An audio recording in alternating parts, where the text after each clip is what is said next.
Oui, merci Monsieur le Président.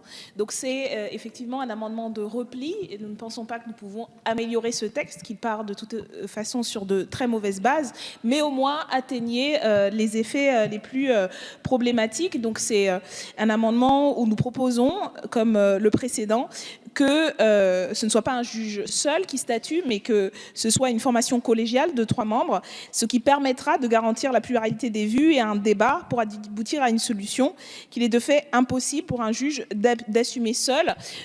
Nous l'avons dit, ça a été dit, le juge de référé se base sur l'évidence. Or, il est censé juger de la nature de l'information, même s'il ne va pas s'attaquer aux propagateurs de cette information. Et donc, c'est tout le problème de fausses informations. Comment le juge en 48 heures. De notre point de vue, ce n'est pas possible de toute façon, mais tout seul, c'est encore pire. Donc, nous pensons que la formation collégiale donne un petit peu plus de garantie qu'il puisse y avoir un débat, qu'il y ait plus de moyens, l'existence d'une discussion pour justifier une décision aussi difficile et lourde en 48 heures. De notre point de vue, ce n'est qu'un amendement de repli. Nous restons résolument opposés à cette procédure. Merci beaucoup, Madame Obono. Quel est l'avis de la Commission sur ces 2 amendements identiques? Merci, Monsieur le Président. Alors, c'est vrai que nous avions eu cette discussion en commission des lois qui est très intéressante, mais je ne crois pas qu'il faille imposer la collégialité. D'abord parce que l'article 487 du Code de procédure civile permet déjà au juge des référés de renvoyer l'affaire en l'état de référé devant la formation collégiale. Donc, c'est un article qui permet, en cas de nécessité, de se prononcer en référé sous la formation collégiale. Je crois que le recours au juge unique peut s'accompagner d'une plus grande spécialisation du magistrat, ce qui est une garantie de qualité dans les décisions rendues. C'est donc un avis défavorable. Merci beaucoup, Madame la rapporteure. Madame la ministre, quel est l'avis du gouvernement? Même avis. Un même avis défavorable. Monsieur le Président Mélenchon, vous souhaitiez intervenir? Oui, pour continuer la discussion un peu après coup, mais quand même. Bon, là, ce sont des amendements de repli.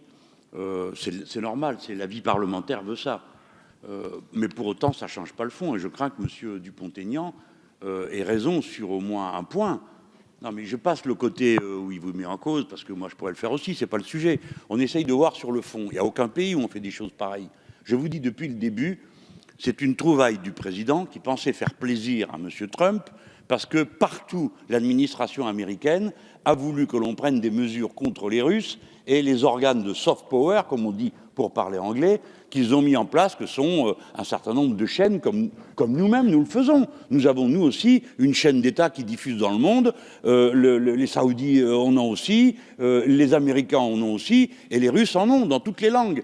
Et par conséquent, comme le gouvernement nord-américain veut à tout prix qu'on les désigne comme des malfaisants, ils ont inventé de faire pression sur tous les gouvernements du monde. Mais bon, outre que ça ne sert à rien, que c'est absurde, que ça nous met tous dans des situations absolument incroyables, d'avoir à prendre des dispositions législatives toutes boiteuses et tordues, par-dessus le marché, ça n'aura aucune espèce d'efficacité. Puis je vais vous dire, vous savez, hein, Trump, c'est un président au chocolat, hein. C'est pas un bon investissement pour nous de lui faire plaisir. On vient de voir ce qui s'est passé au dernier G7. Allez, laissez tomber cette histoire-là, elle ne sert à rien.